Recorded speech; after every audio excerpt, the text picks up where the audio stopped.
Pwede ko bang gawing beneficiary ang tropa ko o yung mabait kong kapitbahay? Una, bakit mo gagawin yon? Pangalawa, sa life insurance may tinatawag po tayong insurable interest.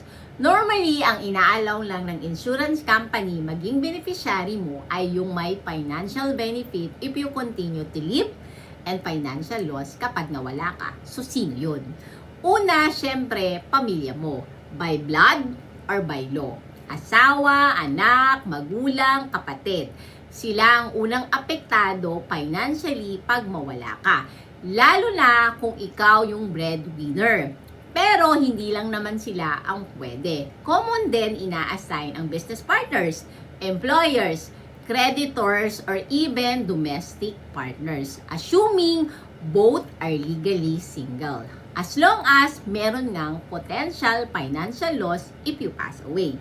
Tinitignan kasi ng insurance company kung mas magbe-benefit pa ba si beneficiary sa early death ni insured kesa kung nabubuhay ito, which defeats the purpose of insurance and may even result to fraudulent claims, kaya cautious sila pagdating dito.